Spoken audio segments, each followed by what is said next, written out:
नमस्कार दोस्तों। आज मैं जो चाइना जो एलएसी पार कर गया है और जो एलएसी पर जितना पहले से कब्जा था उसको पार करके जो ज़मीन कब्जा कर लिया, जो भारतीय भूमि को कब्जा कर लिया, उसी पर मैं अपना विचार व्यक्त कर रहा हूँ। तो आपको बता देना चाहता हूँ कि जो एलएसी पार करके जो भारतीय भूभाग पर कब्जा कर लिया है, जो 2020 से या 17-18 से, वो किस तरह से किया है और उसका भारतीय इतिहास क्या रहा है और भारत के किस वीर पुत्र ने, किन्होंने भारत माँ की रक्षा के लिए, माँ को वचन को निभाने के लिए अपने पूरा जीवन ब्रह्मचर्य के रूप में बिताया है, उसी का विश्लेषण कर रहा हूँ। तो मैं आपको बता देना चाहता हूँ कि भारत का इतिहास रहा है कि आपका जो देवव्रत, जो गंगा पुत्र, जो भीष्म पितामह के नाम से जाने जाते हैं, उन्होंने अपनी पिता की इच्छा को पूरा करने के लिए जो जो दासराज थे, जो मत्स्यगंधा के पिता थे, उनके सामने शर्त रखा था कि मैं आजीवन विवाह नहीं करूंगा और हस्तिनापुर की रक्षा करूंगा, क्योंकि उनके पिता जो शांतनु थे, उनकी दूसरी शादी मत्स्यगंधा से इसी शर्त पर हुई थी और भीष्म पितामह ने इसका निर्वाह किया भी। और लेकिन आज के जो शासक प्रशासक हैं, जो भी हैं, जो प्रधानमंत्री के पद पे हैं, चाहे जिस पद पे भी हैं, या गृह मंत्री के पद पे हैं, वो आज भारतीय भूभाग को रक्षा करने में असफल हो रहे हैं। जबकि ये बोलते हैं कि ब्रह्मचर्य हैं, लेकिन शादीशुदा ब्रह्मचर्य हैं। ये पालन करते हैं कि मैं ब्रह्मचर्य हूँ, भारत भूभाग को मैं रक्षा कर रहा हूँ, लेकिन नहीं हो पा रहा।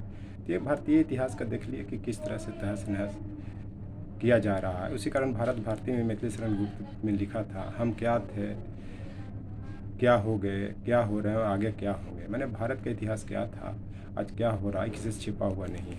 मैं मूल बातें पे आता हूँ। जो चीन ने एलएसी जो पार किया है, और ख़ास करके जो 26 पॉइंट को जो पेट्रोलिंग करने से भारतीय सेना को रोक दिया गया है, उसके कारण 2000 स्क्वायर फीट ज़मीन भी ऐसा माना जा रहा है कि कब्जा कर चुका है।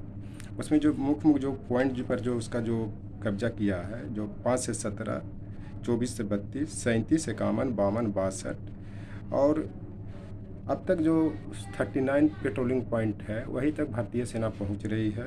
जबकि 26 पेट्रोलिंग पॉइंट चीनी सेना के कब्जे में जा चुका है।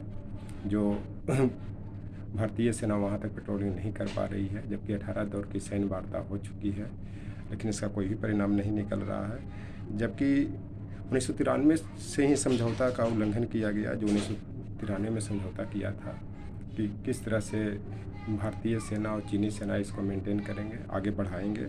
लेकिन जून 2020 से लेकर चीनी सेना आज तक किस तरह से कोहराम मचाए हुए, चाहे गलवान को लेकर हो, देवसांग के लेकर हो, चाहे डुकलांग के इलाका हो, कहीं न कहीं इस पर एलएसी पार कर चुका है और भारतीय भूभाग पर कब्जा कर चुका है। ये किसी से छिपी हुई बात नहीं है।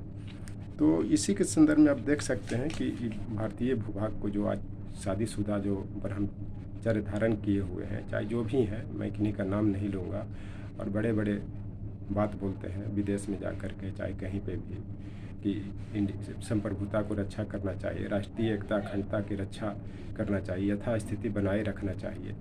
तो एक कहावत है कि दूर के ढोल सुहावना लगता है।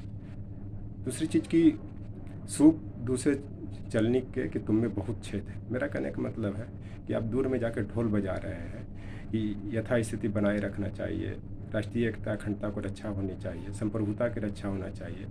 आप दूसरे को उपदेश दे रहे हैं, लेकिन आपका अपना ही भारतीय सीमा सुरक्षित नहीं है, भारतीय में सुरक्षित नहीं है, तो दूसरा कि आपको तो मजाक ही उड़ाएगा। जैसे कि आपने कोविड काल में थाली बजवा कर कोरोना को भगाने का प्रयास किया कि थाली बजाने से कोविड भाग जाएगा। जब इस पर हंगामा हुआ, विश्व के मीडिया ने हंगामा किया, इसका संज्ञान लिया, तो आपने कहा कि ये मैं जो कोविड के जो वीर थे उनको प्रोत्साहित करने के लिए मैं बजवाया था। ये चलते दूसरे को उपदेश देना आसान होता है। पहले उस उपदेश को अपने पर लागू करें, तब दूसरे पर उपदेश दें।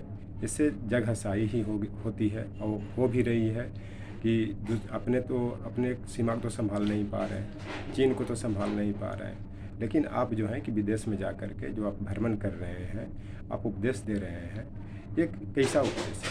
जब तक अपना देश को नहीं सुरक्षित करेंगे तो दूसरे को कैसे करेंगे? तो जिस तरह से भारतीय सीमा को ये जो चाइना निगल रही है, इसे सलामी स्लाइसिंग कहते हैं। सलामी स्लाइसिंग का मतलब होता है कि इस भूभाग को धीरे धीरे निगलना, और निगल नहीं रहा, जैसे ड्रैगन जो है किसी को निगल रहा है धीरे धीरे करके, इसी कारण इसको सलामी स्लाइसिंग कहते हैं। और सलामी स्लाइसिंग इस कारण कह रहे हैं कि आप उसको ये जो ज़मीन है सलामी में दे रहे हैं। सलामी मतलब कि गिफ्ट के रूप में दे रहे हैं, उनको खुश करने के दे रहे हैं। जैसे पाकिस्तान ने बहुत सा क्षेत्र जो चाइना को दे दिया है, उसी तरह से सलामी स्लाइसिंग करवा करके सलामी दे रहे हैं, और वो धीरे धीरे भारतीय ज़मीन को ये अपने कब्जे में लेते जा रहा है। तो चाहे ब्लैक टॉप हो, चाहे हेमलेट टॉप हो, या चुसुल हो, चाहे डेमचू को कागजू गोरा पहाड़ी में हॉट स्प्रिंग हो, ये सभी जगह कहीं ना कहीं भारतीय चीनी सेना पहुंच गई है। उधर में म्यांमार में भी देखिए कहाँ तक पहुंच गई है। इधर बांग्लादेश का भी क्या हाल बना चुका है। उसके बाद भूटान में भी डोकलाम का जो पठार है वहाँ तक वो पहुँच चुकी है, किसी से छिपा हुआ नहीं।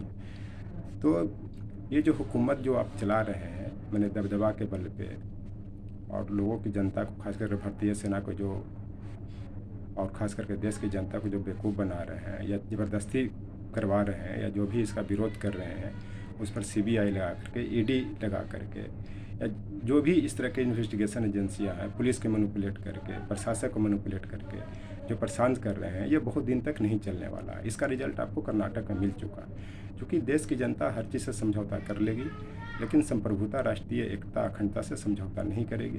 क्योंकि जब देश बच रहा है तभी हम लोग बच रहे हैं, देश की जनता सुरक्षित है, सब लोग सुरक्षित। इसी पर एक शेर भी कहा गया, ये दबदबा, ये हुकूमत, ये नशा, ये दौलत किरायादार है, सब घर बदलते रहते हैं। इस तरह से यहाँ जो आप लोग शासन कर रहे हैं एक तरह से किराएदार है, और ये किराएदार घर बदलते रहते हैं, कभी घर में वो घर में। मेरा कहने का मतलब कि इससे उससे को कुछ नहीं लेना देना। आप हो सकता है देश ही बदल लें, जैसे मान लिया जाए कि विजय माल्या ने, मेहुल चौकसी ने, इस तरह से बहुत भगोड़े ने बदल दिया है, ये किसी से छिपा हुआ नहीं।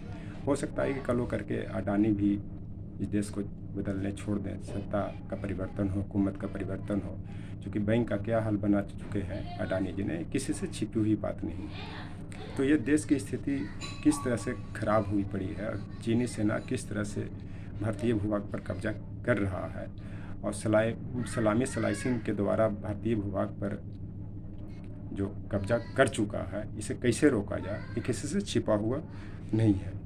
और दूसरी चीज़ की हुकूमत जो है बाजुओं के जोर पर तो कोई भी कर लेता है, मैंने ताकत के बल पर, मसल पावर पर, दौलत के बल पर कर लेता है, लेकिन टिकाऊ नहीं होता। जैसे मान लिया जाए कि अभी ब्रिजभूषण शरण सिंह ने जो अपनी ताकत के बल पे न कोई इन्वेस्टिगेशन एजेंसी के सामने आ रहा है, जो महिला पहलवान जो जंतर मंतर पर धरना दे रहे हैं, और किस तरह से उनका विरोध करें, उस पर कुछ लगभग जीरो कार्रवाई है। तो आप कितने दिन तक बाजुओं के बल पे शासन करेंगे? इस पर एक शेर है, हुकूमत बाजुओं के जोर पर तो कोई भी कर ले, किंतु जो सबके दिल पर छा जाए उसे देशभक्त कहते हैं।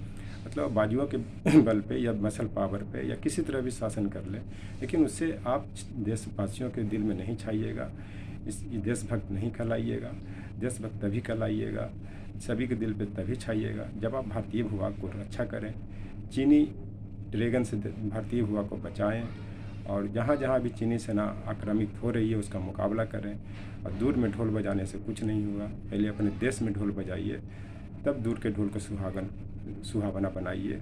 इन्हें कि बड़े बड़े बात बोल रहे हैं कि मैं ये करूँगा वो करूँगा, और आपके सीमा को निगलते जा रहा है चीनी सेना, किसी से छिपी हुई नहीं।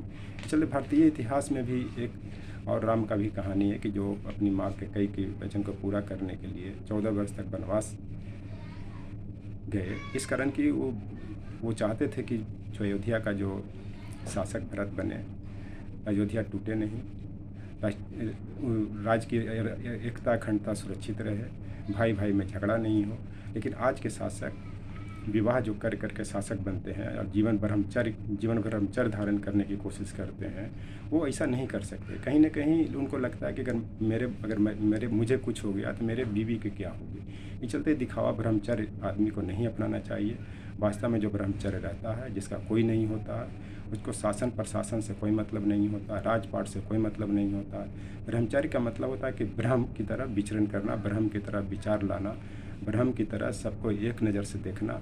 ये नहीं कि आप ब्रह्मचर्य दिखावा करके आप देश के जनता के साथ छलावा कर रहे हैं। Thank you.